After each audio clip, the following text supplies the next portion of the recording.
12 years ko siyang minahal, binuhos ko ang lahat. Oras, effort, respeto, buong pagkatao ko. Tanggap ko siya kahit saan kami makarating.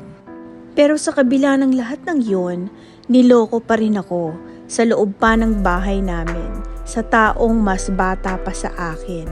Nakasama pa namin kumain, tumawa, maglaro. Sabi niya, bata lang yan, ML lang yan.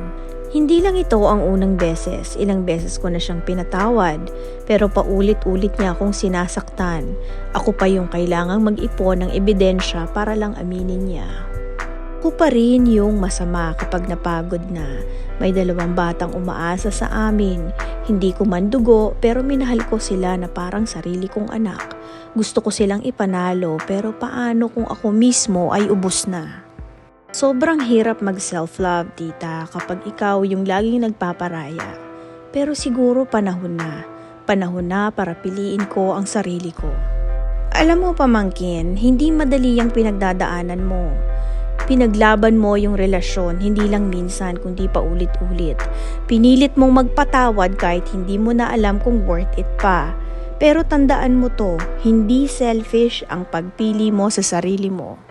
At kahit gaano mo kamahal ang isang tao, kung paulit-ulit kanyang binabasag, darating talaga yung point na kailangan mo nang lumayo para buuin ulit ang sarili mo.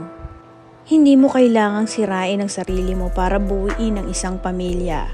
You've done more than enough, and not just as a partner but as a parent. At hindi mo sila kadugo. Yung pagmamahal mo sa mga bata, totoo yon. At yun ang hindi nila makakalimutan.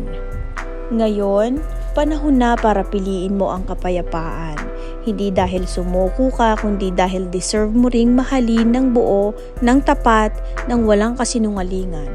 At ito muli ang inyong digital tita na nagkikwento. Follow for more.